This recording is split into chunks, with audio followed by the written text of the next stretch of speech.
একই সাথে নষ্ট এবং চরিত্রহীন একটা মেয়েকে বিয়ে করার জন্য ধন্যবাদ। কি আপনি আপনার বিবাহিত স্ত্রী অনামিকাকে জিজ্ঞাসা করলেই জানতে পারবেন কি আমি? ও সরি, অনামিকাকে কি নাম বলে জিজ্ঞাসা করবেন? নামটিই তো বলা হলো না। বলবেন রিফাত ফোন দিয়েছিল। ফোনে কথা বলা অবস্থায় তুহিনের হাত থেকে মোবাইলটি ফ্লোরে বিছানো কার্পেটে পড়ে পড়ে ঠক করে আওয়াজ হয়। ঘড়িতে সম্ভবত রাত 12টা বাজে। অন্যান্য রাত হলে রাত 12টায় সবাই ঘুমিয়ে যেত। পুরো বাড়ি হয়েছে তো নিস্তব্ধ। রাতটা অন্যান্য রাতের মতো নয়, তুহিনের বাসর রাত। ওদিকে বউয়ের সাজে বাসর ঘরে বসে আছে নতুন বউ। সে এক অজানা অনুভূতি। প্রত্যেকটা মেয়ের কত স্বপ্ন থাকে এই দিনটি নিয়ে। একটু পরপর দরজায় উকি দিয়ে দেখছে, এই বুঝি তার বর আসবে। তুহিনদের পুরো বাড়ির কেউ এখনো ঘুমোয়নি। সবাই ভিন্ন ভিন্ন প্রসঙ্গ নিয়ে গল্প করছে। বাবা মা ওনাদের রুমে বেশ হাসি খুশিতে কথা বলছে। মা বলল, আজকে আমি সবচেয়ে বেশি খুশি, আমার জন্য একটা বউ এনেছে। বাবা বলল, যাক, এখন আমাদের সব চিন্তার অবসান হলো, শান্তিতে এ কটা দিন কাটিয়ে দিতে পারবো। তারা দুজনেই গল্প করে যাচ্ছে। ফ্লোরে কার্পেট বিছানো ছিল বলে মোবাইল পড়ার সামান্য শব্দটি কেউ খেয়াল করেনি। তুহিন ফ্লোর থেকে ফোনটি হাতে নিয়ে দেখলো ফোনটি বন্ধ হয়ে গেছে। এমন সময় মা এসে বলল, খোকা কি হয়েছে, কোনো সমস্যা? তুহিনের মা রাবেয়া বেগমের প্রশ্নে তুহিন চমকে উঠল। ফোনটা যে কথা বলা অবস্থায় তুহিনের হাত থেকে ফোনটি পড়ে গেছে, এই ব্যাপারটি রাবেয়া বেগম বুঝতে পেরেছে। তুহিন অপ্রস্তুত গলায় বলল, না মা, তেমন কিছুই হয়নি, ফোনটা হালকাভাবে ধরা ছিল, তাই হয়তো পড়ে গেছে। এটা কোনো ব্যাপার নয়, রাত 12টা বেজে গেছে, ঘুমোবে না? দেখিস না বাড়িতে কত মেহমান, ঘুম আসবে কিভাবে? রীতা, নিশি এবং পলিরা বাসর সাজানো কমপ্লিট করে ফেলেছে, তোকে যেতে বলেছে, সেটাই জানাতে এসেছি। তুহিন শীতল গলায় বলল, ঠিক আছে মা, আপনি ঘুমিয়ে যান, আমি যাচ্ছি। মা সেখান থেকে চলে যায়। মা যেতেই তুহিন একটা স্বস্তির নিঃশ্বাস নিল। তুহিনও উঠে রুমের দিকে চলে যায়। তুহিন দরজার দিকে পা রাখতেই একবার মনে হলো অপরিচিত নাম্বারে আসা ফোনটির ব্যাপারে মাকে জানানো উচিত। জানালে মা কি মনে করবে? কষ্ট পাবে না তো? খুব কষ্ট।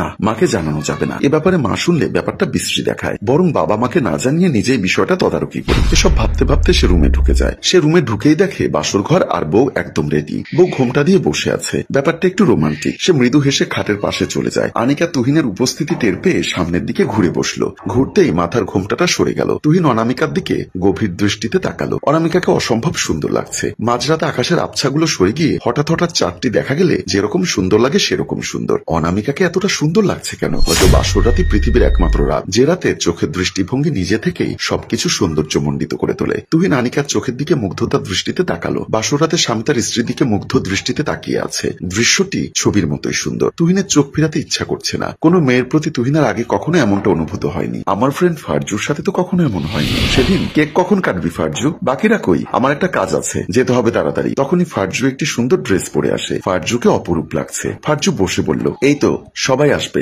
আচ্ছা বলো তো আমাকে কেমন লাগছে? তুহিনের কোনো ভাবান্তর হলো না। স্বাভাবিকভাবে বলল, হ্যাঁ সুন্দর লাগছে, আমি এত কষ্ট করে তোমার জন্য সাজলাম, আর তুই না তাকিয়েই বলছিস সুন্দর লাগছে? তোকে দেখছি তো, নতুন করে দেখার কি আছে? সেদিন তো চোখেই তাকালাম না, কিন্তু আজকে আনিকার চোখের দিকে মুগ্ধ হয়ে তাকিয়ে থাকতে আর অস্বস্তি লাগছে না। আনিকাকে পৃথিবীর অন্য 10টি মেয়ের মতো মনে হচ্ছে না। মনে হচ্ছে হাজার বছরে পরিচিত একজন আপন মানুষ বিছানায় বসে আছে। তুহিন ভাবলো, আনিকা আমার বিবাহিতা স্ত্রী, আমার আত্মবিশ্বাস। এই মেয়েটি নষ্ট অথবা চরিত্রহীন হতে পারে না। তুহিনের মনে এক ধরনের সূক্ষ্ম যন্ত্রণা তৈরি হলো। যে ভাবনাগুলো যন্ত্রণা তৈরি করছে সেগুলো হলো, অপরিচিত নাম্বারে ফোন দিয়ে যে লোকটি নিজেকে রিফাত নামে পরিচয় দিয়েছে, লোকটি কি সত্যি আনিকার পরিচিত? আনিকাকে জিজ্ঞাসা করা দরকার। কি বলে কথা শুরু করা যায়? নাম জিজ্ঞাসা করা যেতে পারে। নাম তো জানি, জানলে কি হয়েছে? পারিবারিক পছন্দের বিয়ে, সেই হিসাবে মেয়েটি অপরিচিত, নাম জিজ্ঞাসা করে কথা শুরু করা যেতেই পারে। নাম কি তোমার? আনিকা চুপ করে আছে। তার চোখে অপেক্ষার সংকেত। আরেকবার জিজ্ঞাসা করলে তবেই নামটি বলবে, তাই অপেক্ষা করছে। তুহিন দ্বিতীয়বারের মতো ক্ষীণস্বরে বলল, নাম জিজ্ঞাসা করেছিলাম, জানতে পারি? আমতা আমতা করে বলল,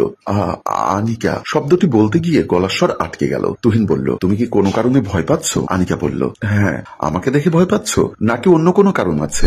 জানি না। তুহিন বলল, ভয় পাওয়ার কোনো কারণ নেই। আমাদের দুজনের মাঝে সম্পর্ক হলো স্বামী স্ত্রীর সম্পর্ক। এর মাঝে ভয়ের সম্পর্ক থাকে না, থাকে অধিকার এবং ভালোবাসার সম্পর্ক। আনিকা মাথা নিচু করে তুহিনের কথা শুনছে। তুহিন সামান্য কিছু না বলেই থেমে গেল। কিছুক্ষণ থেমে থেকে বলল, স্বামী হিসাবে স্ত্রীর ভালোবাসা এবং সর্বোচ্চ অধিকারের স্বাধীনতা তুমি সবসময় পাবে। তুমি নিজেকে স্বাধীন মনে করে অজানা কিছু জানতে চাইলে প্রশ্ন করতে পারো। আমার কাছে তোমার সকল কথা বিন্দুমাত্র টেনশন ছাড়াই শেয়ার করতে পারো। বিয়ের আগে মেয়েরা যতই সাহসী এবং চঞ্চল প্রকৃতির হোক না কেন, বাসরাতে মেয়েদের চরিত্রে বিপরীত বৈশিষ্ট্য ফুটে ওঠে। প্রতিটা মেয়ের মনের ভেতর এক ধরনের অস্থিরতা এবং ভয় কাজ করে। তবে আনিকাকে দেখে বোঝা যাচ্ছে তার ভেতরের অস্থিরতাটা দূর হয়ে গেছে। অনামিকা সহজ গলায় বলল, আপনার কপাল ঘেয়ে ঘাম পড়ছে, আর আপনাকে এতটা চিন্তিত দেখাচ্ছে কেন? তুহিনের কপালে বিন্দু বিন্দু ঘাম জমে আছে। তুহিন বুঝতে পারেনি। সে সামান্য লজ্জা পেয়ে কপালের ঘাম মুছে বলল, না খুব বেশি চিন্তিত নই, তবে।